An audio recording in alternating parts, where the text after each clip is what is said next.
Welcome to the follow-up of the reading in chapter 3, Being a Boy, in the book The World's Change by Bell Hooks, Men, Masculinity, and Love.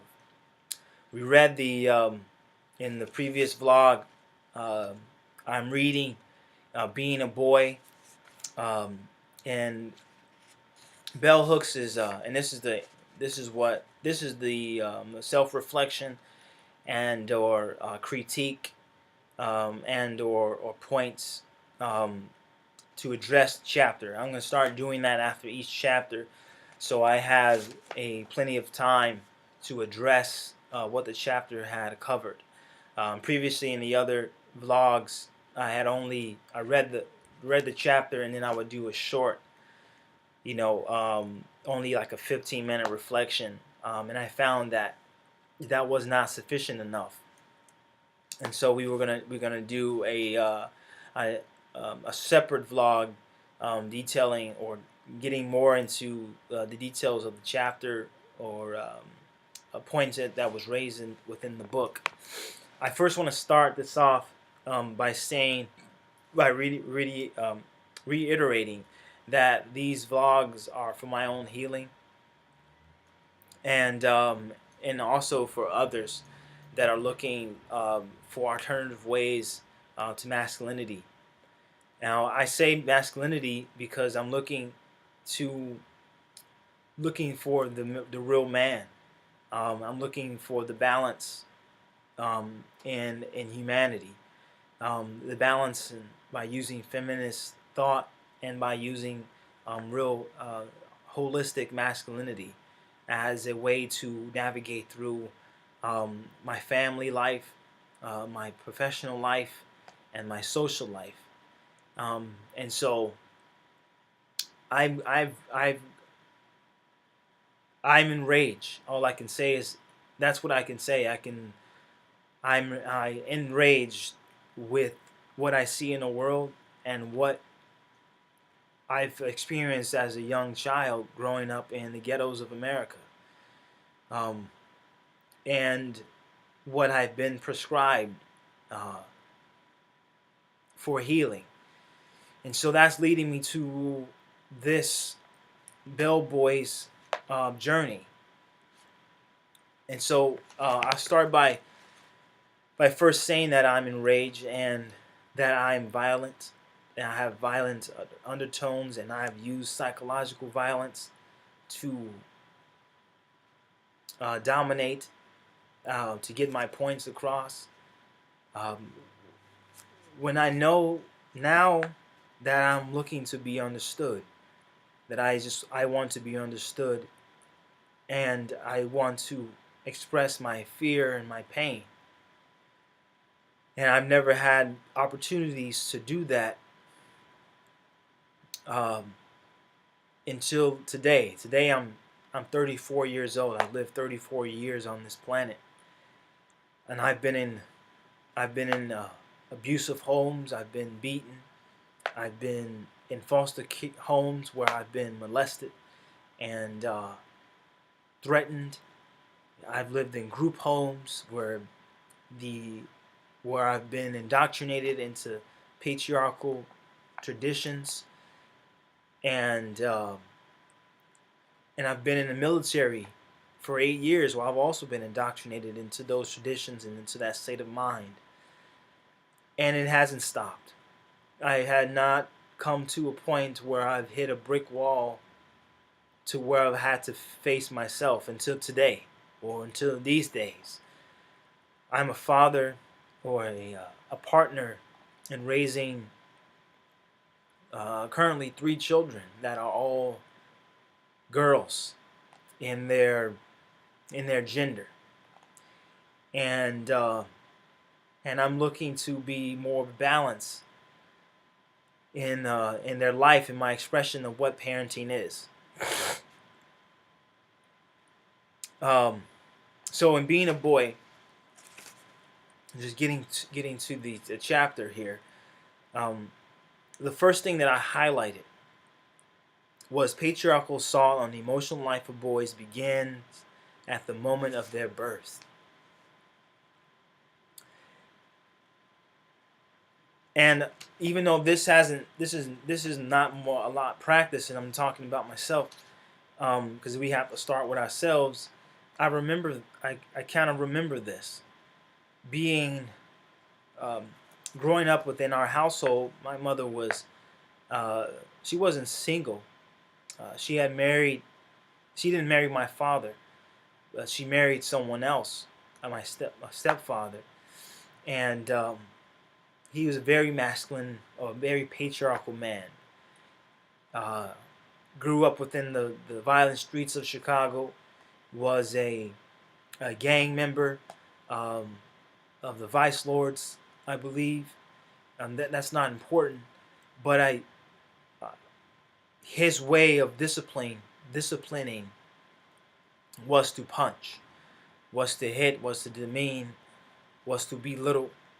And so and if I was to cry or to show any emotion, which I often did, I was belittled, I was beaten, I was hit in the chest by fist. Um, and my mother, instead of standing up against that violence, um, would would support it in her way. I remember I remember being separated from my parents on the day we were separated, on the week that we were separated from my parents due to violence.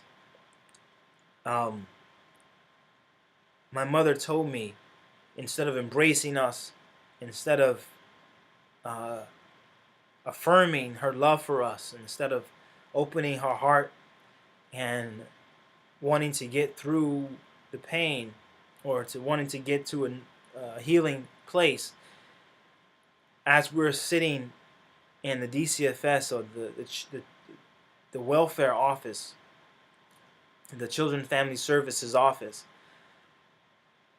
and we were left alone just for her to speak to us, she said, "Wait till I tell your stepfather."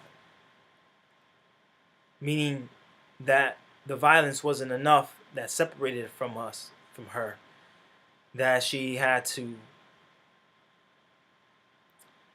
that there will be more violence because of her exposure to violence, of our ex, ex, exposing the violence that was put upon us. So I agree with that. Patriarchal assault on the emotional lives of boys begins at the moment of their birth, and it continues on. She also says, in recent years, it has become clear to researchers working and promoting emotional life of boys that patriarchal culture influences parents to devalue the emotional development of boys.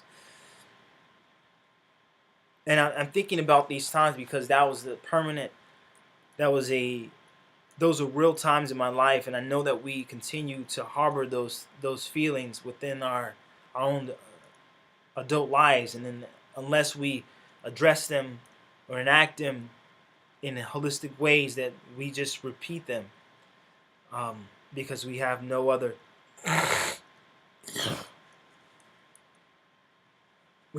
truths to depend on. So more about that is how I use those same tactics. Or I have used those same tactics in my own life, um, in my own relationship with my partner, and my relationship with people that have been in my life. That I've used that tactic. That anything that makes me wrong, or that exposes me in any way, that I threaten with violence, or I threat with psychological terrorism. And that's continuing to permeate and live in my life. I want it removed. I don't want it there. I don't want the next generations to continue that way of thinking, that way of communicating, with our families and communicating with our culture. It's always easy to run from our own needs as men because that's what we've taught to do. That it's always something outside that needs to be attacked, that needs to be brought down. I agree that our society, there are things in our society that are unbalanced. There are things that are systems in our society that destroy our families, that destroy lives, black and red, and um, across the world. There's a dominating imperialist, patriarchal, capitalist system that is ripping souls and families apart. But I can't continue to view at that system and say down with that system until I say down with the one that's destroying me, down with the system that internally is destroying me, that is leaving me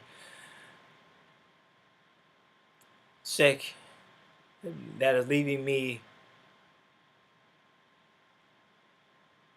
violent and isolated.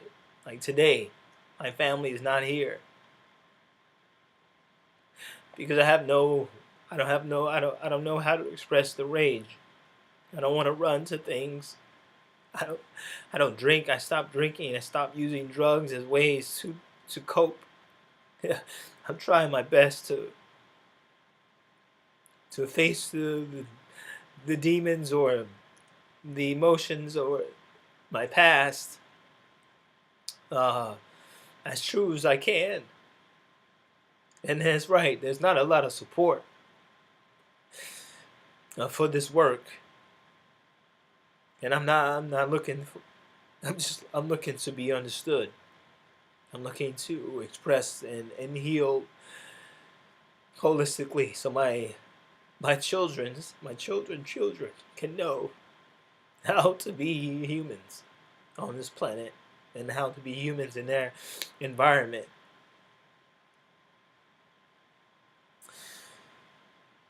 So continue to highlight what she has been talking about.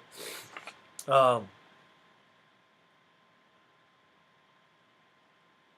she says it has been hard for many male thinkers about the emotional lives of boys. Excuse me, I'm sorry. She's It has been hard for many male thinkers about the emotional life of boys to see feminism as a helpful theory because, to a grave extent, anti-male sentiment among some feminists have led the movement to focus very little attention on the development of boys. What is she saying there? I think she's saying that because feminist theory has not really talked about alternatives, and I haven't done a lot of feminist reading. I've done some feminist reading in college. Outside of college, I can be honest about that. When I read Octavia Butler's scientific um, novels, and that really helped me to like look at society from a perspective of the abilities of a woman, of a girl, and how she would see um, the changing. I mean, how she would see a apocalyptic world unfolding before her, and how using various gifts of intuition, she was able to navigate uh, through that environment, and so that helped Alice Walker. Reading some Alice Walker. This is outside of my studies. Had helped, um, but it wasn't consistent. I had no support, and so when you don't have support, you fall from certain paths, and so I continued to live in my college days as a patriarchal, sexist man that was more into the exploiting the body of women, even though I cannot separate the fact that I was led to intelligent women. Um, that doesn't that doesn't justify anything. I was still using um, patriarchy as a tool to get into those relationships, and essentially those relationships ended because of my behaviors. Um, and so there's true that there's even though reading those books, they offered a vision of what feminism is, and how it's expressed in science fiction, and how it's expressed in poetry, and how it's expressed um, in politics, and policy, and political, and economy, and building an economy. But it didn't offer any rules, or would say rules, but I should replace that with direction. And so I think this is what this is about. This is about finding direction. This is about finding some rules. This is about finding some pinpoints on structure, building a structure in which I could stand on, so I don't fall from grace, if you will.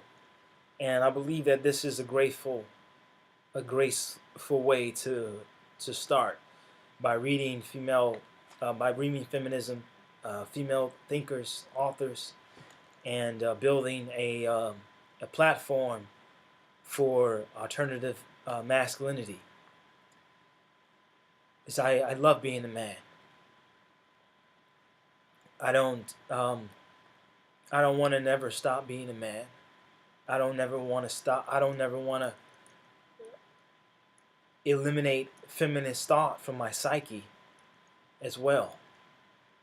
And I want them both to coexist in my life, in my family, in my space, in my mind, in my consciousness, in my universe.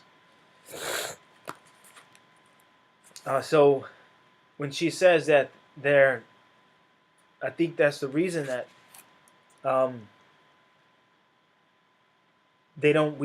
male thinkers don't look to feminist.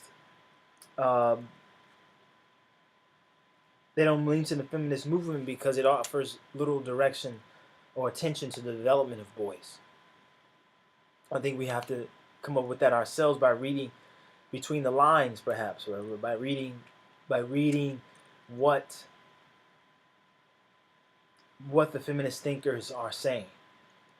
Just as if our partners, our female partners, are saying that we are abusive, and we are dominating, and we are manipulative, then that it's not up to them to give us direction on how not to be. It's about us to look into ourselves on how not to be, and what to do for an alternative, and how to be. She also says one of the tremendous failings in feminist theory and practice has been the lack of concrete study of boyhood, one that offers guidelines and strategies of alternative masculinity and ways of thinking and elements. I think, again, she's putting the blame on when she says failing of feminist theory. She's putting that pressure upon the female psyche to come up with ways to curing the male or studying the male. And I think we should use feminist theory as a way to study our own lives, those that are committed or committing themselves to a healthy masculine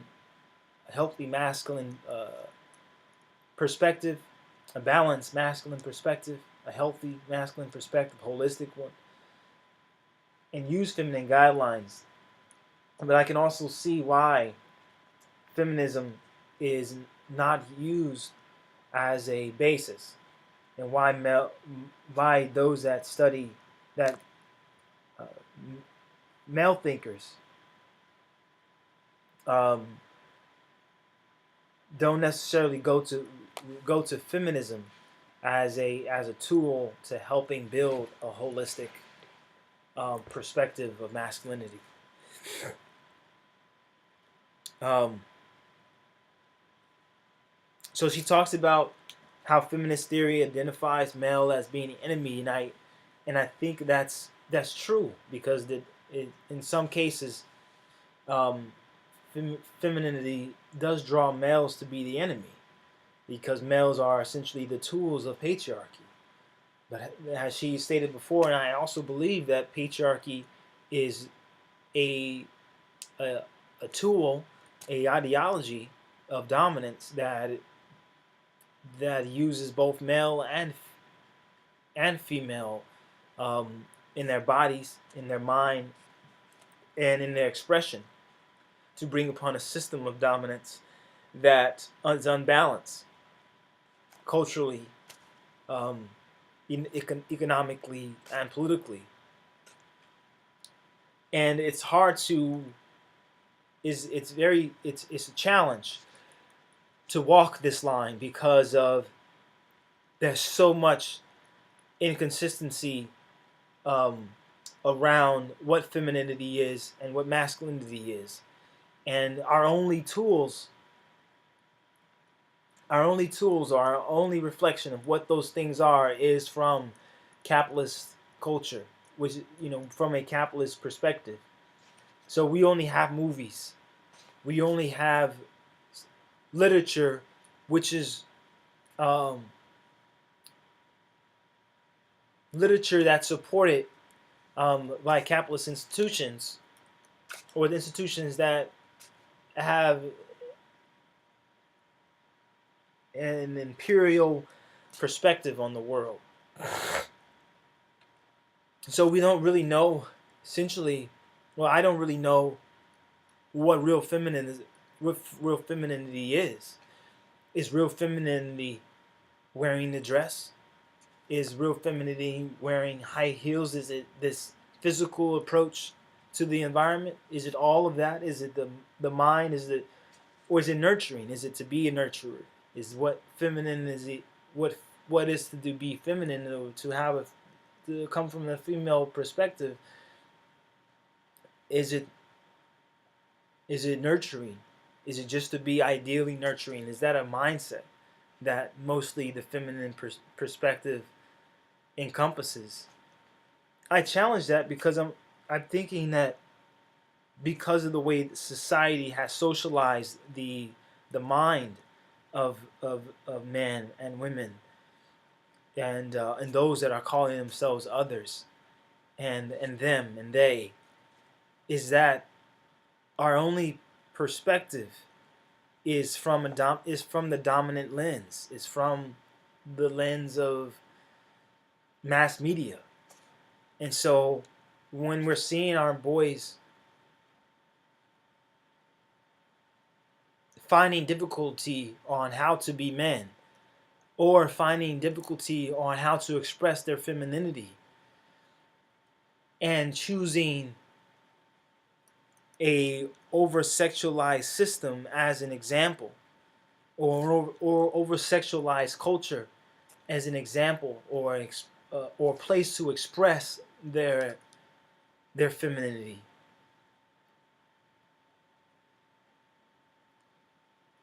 then that's why. Because that's what the only example that they have is that. The only example that they have pushed in front of them is an unbalanced perspective of the feminine psyche, or what it is to be a woman, or what it is to be a man. That to be a woman is to be weak, or to be penetrated, or only to think in certain ways. Now to be a man is to be dominating, is to be strong, and to be isolated, to be hermit, always in the sickness. Many powerful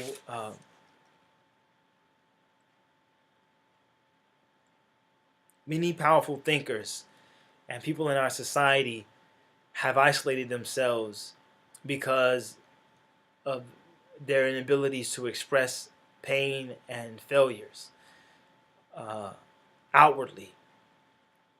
And so, in being praised for their good attributes and their good qualities and their fantastic, benevolent actions, and then to be criticized, to face criticism, leads them sometimes to internalize and to run away from facing their fears or facing their failings. And I think that's what men are facing. Because men are supposed to always be strong, never be weak, never express emotion or feelings of being or grieving. Um, and so never being to express the grieving and never being to express the feelings of inadequacy. We turn inward, and we only, what she says, Bell Hooks says, I quote, act out our rage, act out our in physical strength, act out in our psychological uh, manipulations, instead of facing the true assailant, instead of facing the true problem, which is an internal one. And so I think that's why we don't run towards feminist thinking, because it first doesn't offer a vision of what masculinity is supposed to look like and how it's supposed to be supportive.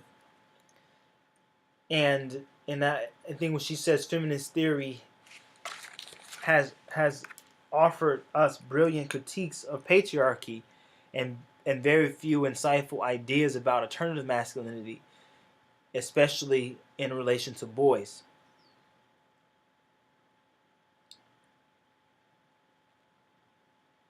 And so we do have the critiques there, and I think how to use that. And I'm thinking just how to use that. And I know this is the reason that we're not using feminist theory, or men are not running to feminist theory, because it's telling us that we don't want you around.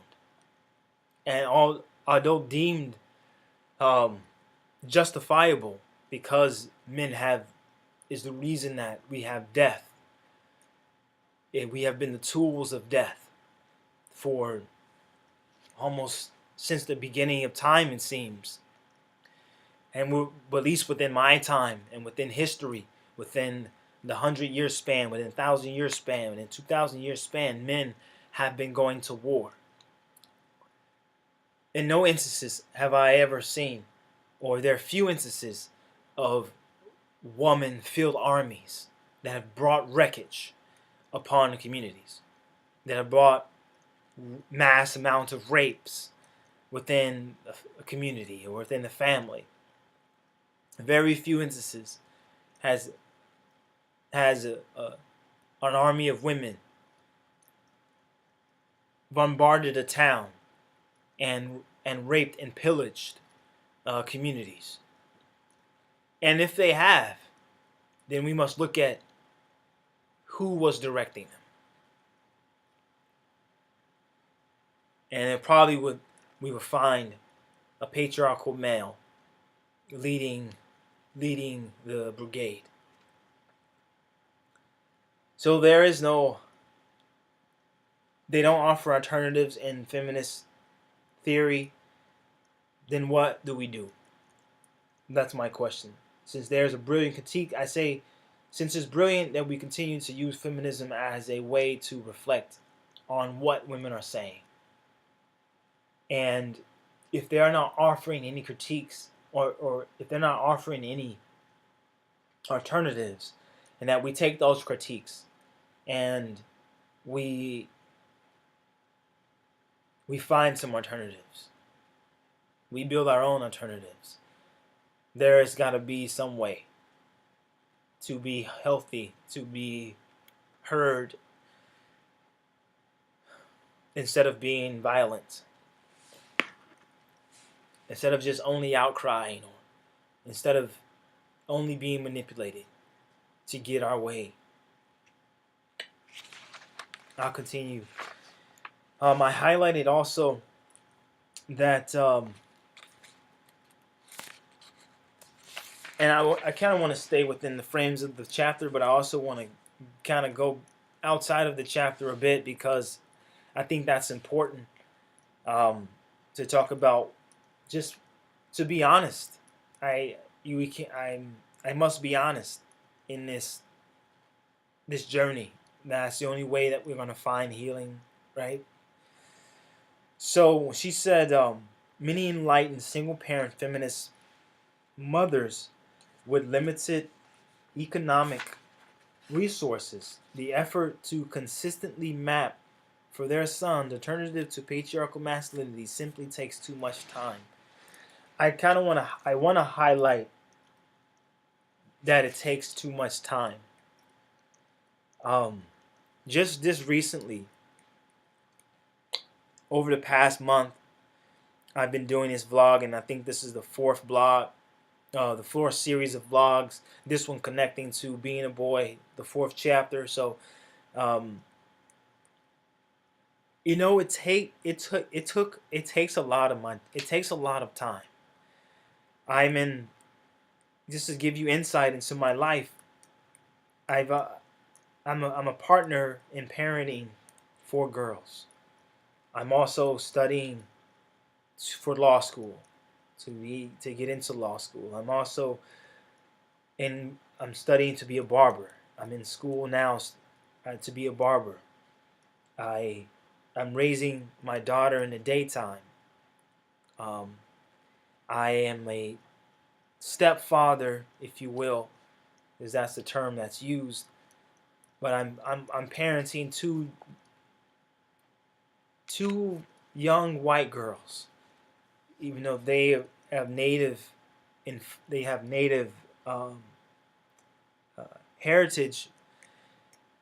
They walk into the world, and the world sees them as white. Sees their blonde eyes and their blue eyes, their their blonde hair and blue eyes, and they treat them as white girls, and they're gonna go through life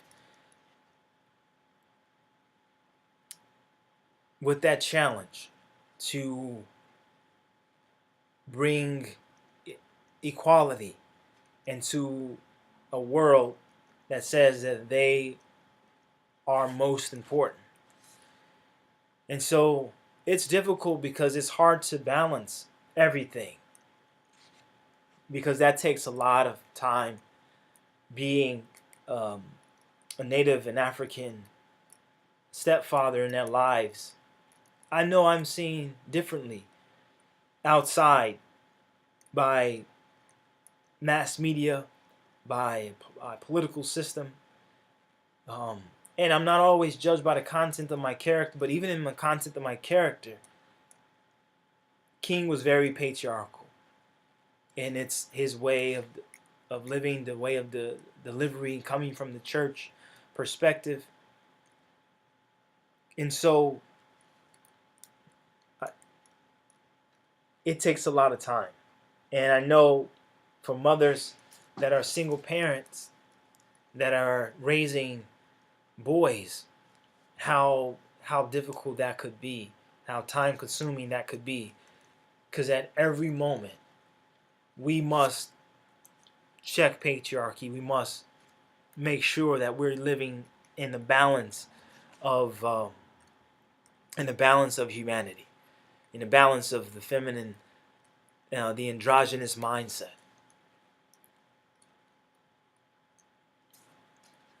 She goes further down, and she says many anti-patriarchal parents find that the alternative masculinities they support for their boy children are shattered not by grown-ups but by sexist male peers. I coming through rewind here.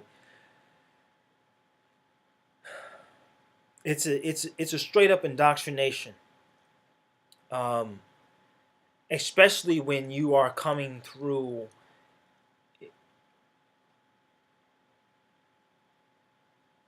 a system of it's hard. I'm just recalling being in group homes, being in juvenile detention. Essentially, that's what it was. A lot of it wasn't. It didn't have like a strong punitive perspective, but it didn't really have a punitive perspective from the guards. The kids were punitive.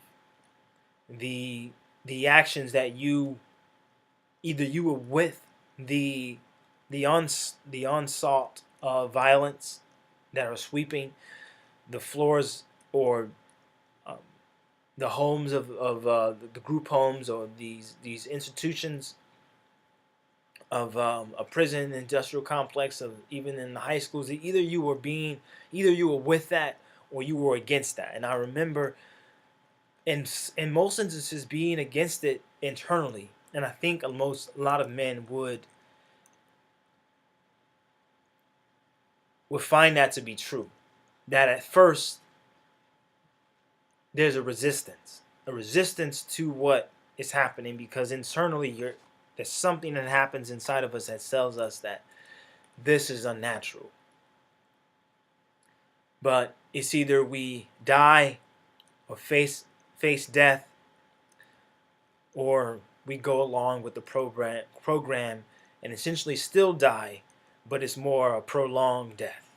And that prolonged death is the indoctrination of patriarchal thinking, because now you're being more and more separated from your humanity. And so it did come more from our peers. It also came from my parents. It also came from my stepfather, and it came from my father, and it came from my father, my biological father, and it came from men that I've seen in my life, and their beliefs on how women should be treated, or what's the purpose of a woman, the exploitation, and to be a pimp, and to be sexist, and to be these things, to be a personification of over masculinity or hyper masculinity. I think it's just patriarchy at this point, you know. And to figuring that out, we don't know. We don't know what it is. I don't know what it is. I'm trying to find the balance. And I think this is the way that we have to do it, because it's getting to the core of where it began. And for me, it began in childhood. It began in school. It began in high school. It began on the basketball court. It began on the football field. It began on the dating scene. It began with the way we talked about sex, and that it was never, for men, it was never this moment of beauty, that we are supposed to look at sex as only a powerful position to gain power, to get the ticket into the boy, to being a real man, to get a ticket into manlyhood, was to finally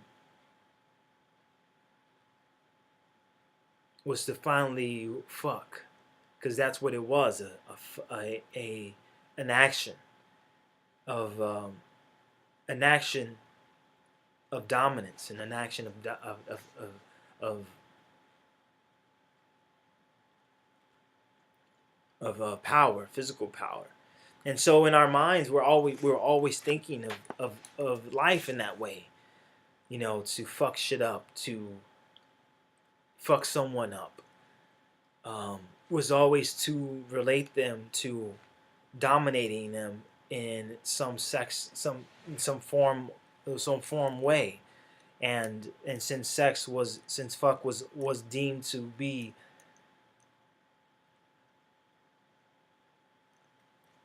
giving somebody, your your power, that's how we interpreted it, and to always be fucking shit up, or to fucking somebody up, or to fucking someone.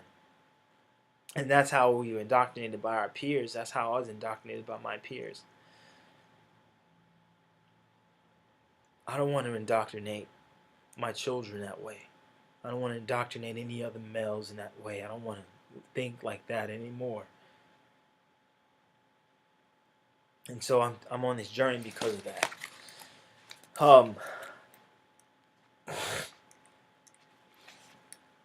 One thing that we do know is that times are changing, and there's more literature out there. I know this is not the first. This is just my expression, and so I'm doing my best to stay focused and to stay centered on the now, and as far as what it's in front of me now, because I always use my insight into the world to paint a picture of myself as somebody that I'm not. And I don't want to do that in this journey. Even though I know, or what we may know to be true, doesn't necessarily mean that it's true in our own lives. So she also says, little boys are the only males in our culture who are allowed to be wholly in touch with their feelings, only in touch with their feelings, allowed moments when they can express without shame their desire to love and be loved. I remember, I think she's right. There is definitely truth in that, because of it, and it is because of the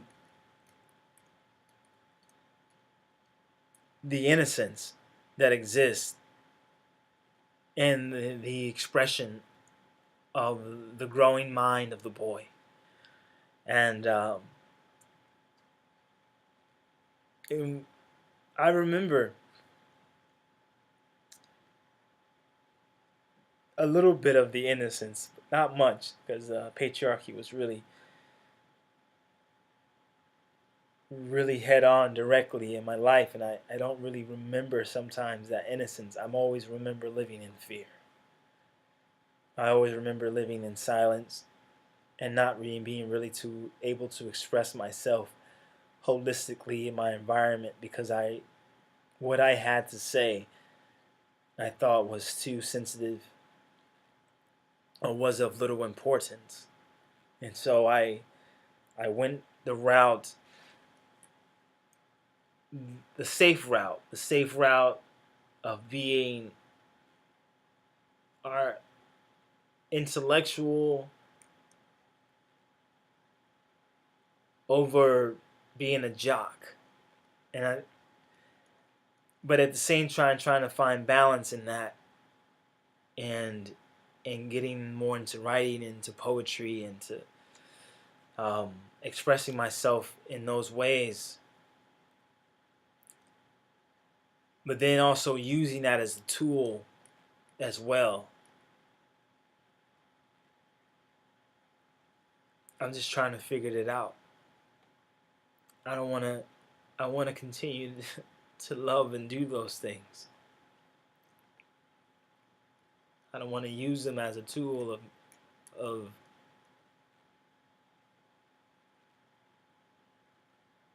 oppression, or use the things that I love as a manipulative.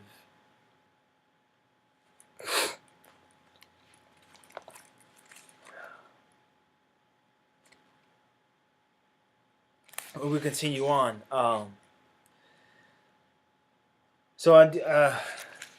Boys, it's hard to even to think about what it is to be balanced.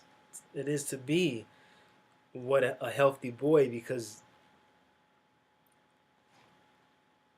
there's been so little examples of it.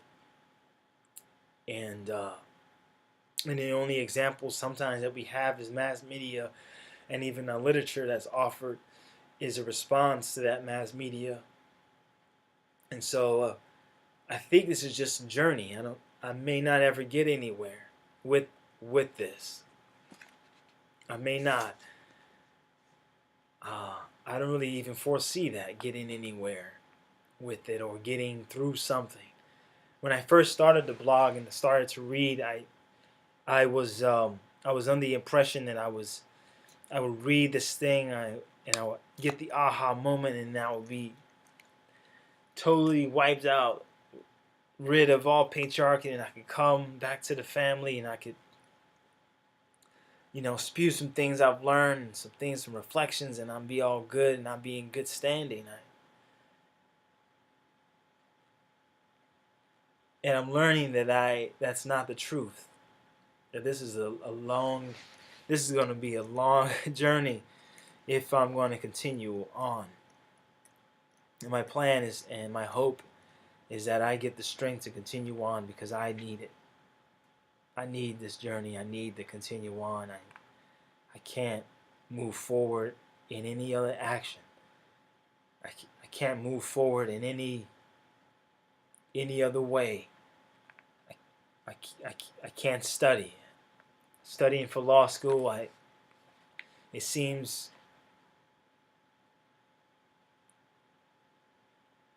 a waste of time, because the school of law is permeated with patriarchal white supremacy ideas. And if I'm not on this journey, then I would just be a tool. I would run, I would hide, or I would enact those ideas and try to come up with some other fancy way of putting it forward, become the face of it. And many know that there's a lot of brown faces that push forward white supremacy. And we'll go on to talk about why white supremacy, I believe, it comes from. Now, I believe all cultures enact patriarchy. Yes, all cultures do. And I will be getting into a book later on in the series called "Women in Society" by Secretary, who was a president of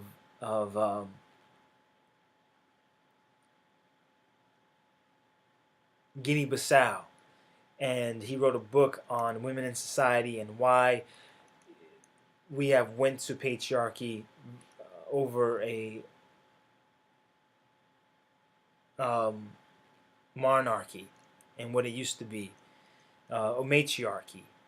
And so what happened politically between the changes of what and why that has come to be. That may I'm kind of thinking that's probably it should have been my first book that I was going to read and articulate, so I have a basis from the anti-imperial perspective.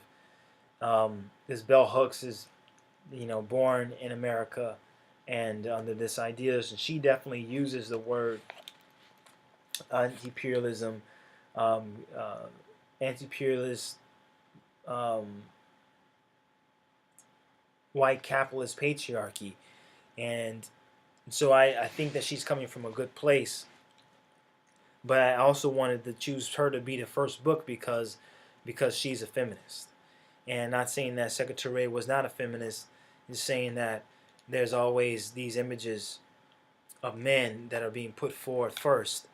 And if we're going to build a foundation off of masculinity, then we have to talk to our fem counterparts in order to see what that is, in order to even for feminism to be deemed what that is, I think it has to come from both ends, because it's about all of us, the two dualities living as one together. And so to receive insight from both, I believe since patriarchy has been the dominant psyche and the dominant information bringer or informer, the dominant intellectual, then it's probably not looked favorable to use men to speak about what femininity is, or what's alternative to an anti-male perspective, or a hyper feminist, hyper feminist perspective. Because to be unbalanced is to be unbalanced. I think on both ends, but we're talking about this end as well, because we just need to be balanced. Um, she also talks about. She says research found that boys agree that to be truly manly, they must command respect, be tough, not talk about problem, and dominate females. Since we're getting more into a culture to where it's more of a psychological warfare than it is a physical warfare. Of course, it's a physical. It's a physical warfare, because the physical warfare brought upon the psychological warfare, and if you didn't obey, then there was a physical uh, reaction to the resistance to the psychological warfare. And I say that because I know within my own life and my own, I'm not really prone to. I'm not prone to much violence. Um, I believe in strategy. Strategy has always been something that I hold dear, to be planned, to have planned action. Um, and in order to be successful in living, that I believe always a plan was what needed to be um, implemented. And so I say that because when she says to talk about their problems, to be psychologically terrorize is the action that I'm getting at. And I know I've used that in my life. I've used psychological terrorism because of my insight, because of my experience, because of my reading, because of my education, because of my experience with the world. I haven't lived in a box. I just didn't grow up on the ghettos of community. I also had experience in traveling the world and reading history and graduating from college. And so that gives me a little bit of power as well, because with knowledge there comes power. And so with knowledge there comes power, there comes also the temptation to use knowledge and power to dominate. And so that's where that psychological warfare comes into play, that we must be careful with. I got to be careful with, because that's where the terrorism is in the head, and to dominate the environment, and to dominate using intellect.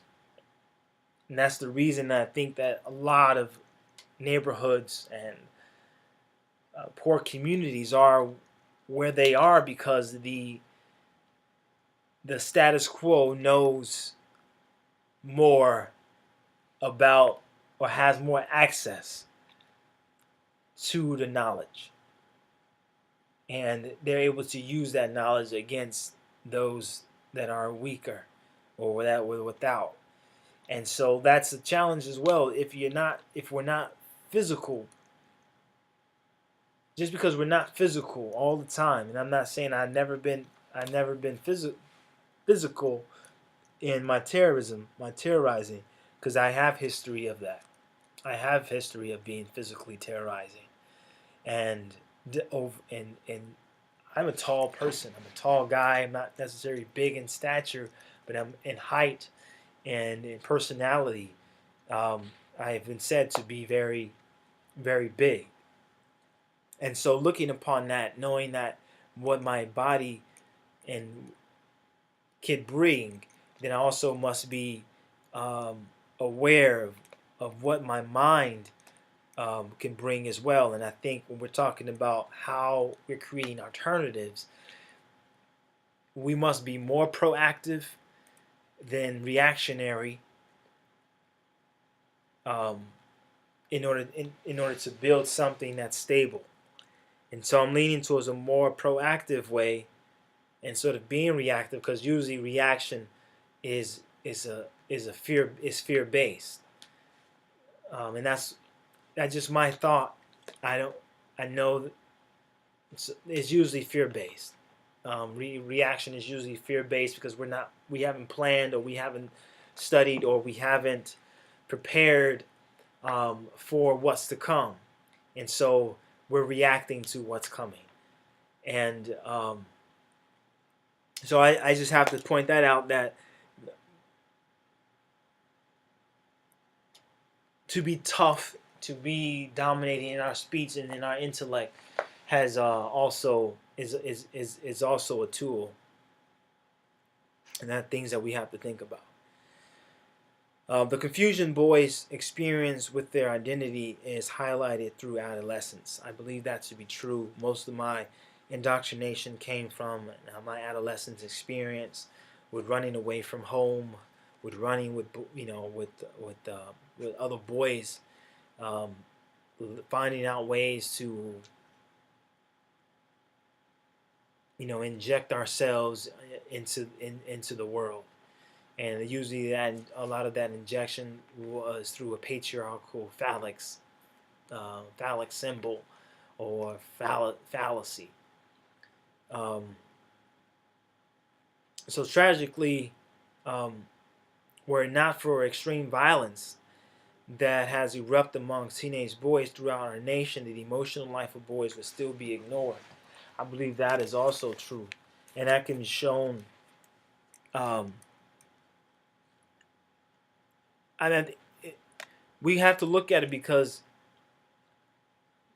if you look at the history of our people, and both AIM, um, the American Indian Movement, and the Black Panther Party, or the Brown Berets, or any other socialist or communist movements, or even anarchy movements, there's we never really created any kind of structures that were offering alternatives to the attack on male bodies, or the attack on the using the male body as a weapon. And so once those systems became destroyed by other patriarchal or more powerful systems, um, we began to lash out. Meaning, I'm still talking about the Black Panther Party, right, or AIM, using mostly male voices, or male dominance, in order to move the movement, in order to organize the movement of our people, and not having a holistic lens on what a healthy male psyche is. Uh, so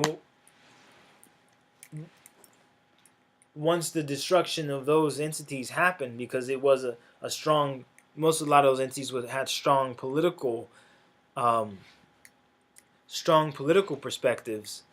It didn't necessarily have strong social perspectives, and so violence occurred after the destruction of those entities, the destruction of the organizations. Meaning that you had gangs that came from the organizational examples of the Black Panther Party, or the organizational examples of AIM, the organization, examples of Brown Berets, the organizational examples of these movements that were against capitalist and imperialism, but it didn't have a holistic perspective.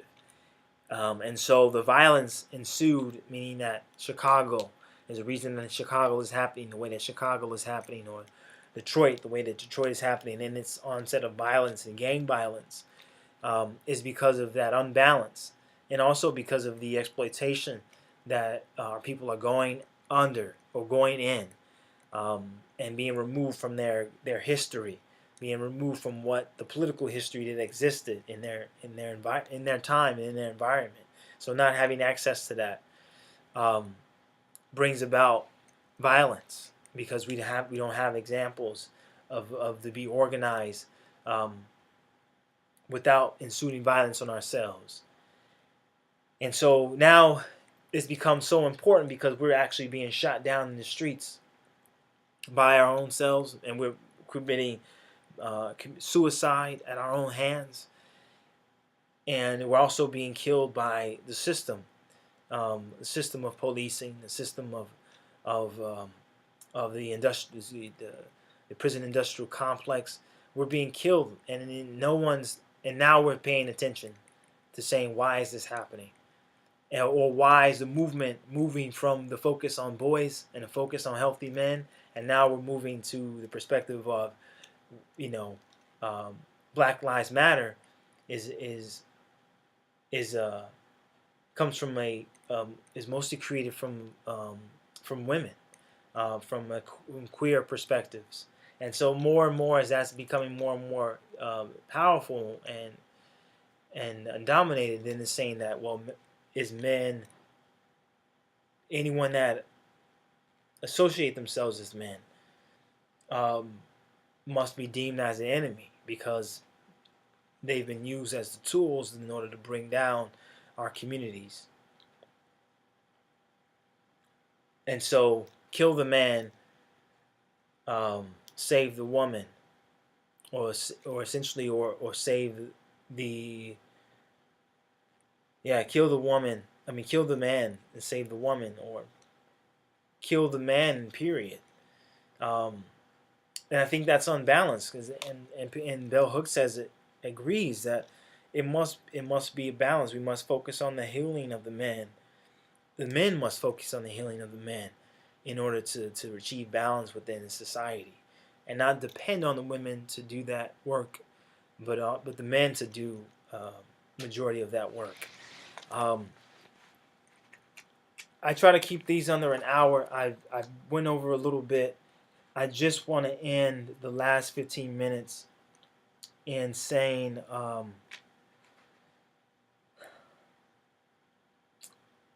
patriarchy both creates rage in boys and then contains it for later use, making it a resource to exploit later as boys become men. I'm enraged, y'all, and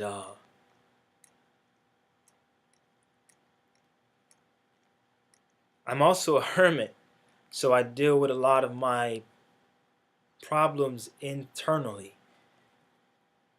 I don't want to go into my cave with a sickness and with the attempt to come out better. I'd rather go into my cave with healing, with the perspective of healing, to come out a healer. But I can't become a healer if I'm not broken. Meaning that if I don't know pain, if I don't know sickness. So I know it, and I'm getting to know it, and I'm trying to find a better way to be a man, or a better way to express my masculinity. And I think it comes from finding what the boy was, who the boy is, before the indoctrination. I don't know what it means. It could mean adopting feminist perspectives, but what is a feminist perspective? Is it saying that women matter? It's simply saying that women matter. And if they matter, then we must build a structure. We must be involved in the building of a structure, of a community, of a family that is saying that they matter, that women matter, and that also men matter, and that they matter equally. And the only way to achieve equal balance is to practice loving both and loving from both. Thank you for listening. Uh, all of this is unedited. I didn't apply any music. I don't know. We'll probably continue to do that as I explore. I just want to be here, honest, open, direct, and just exposing of what is going on in my world, what is going on in my mind. No editing is happening. Maybe I should do that, make it more entertaining. There's points of me crying or difficulty finding the right word to say.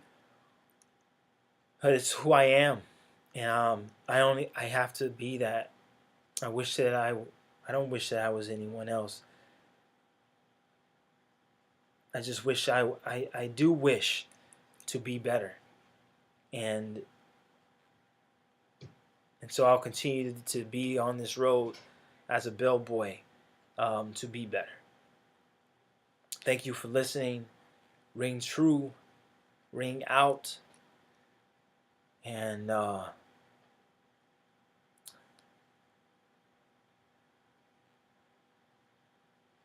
ring free. Ishka.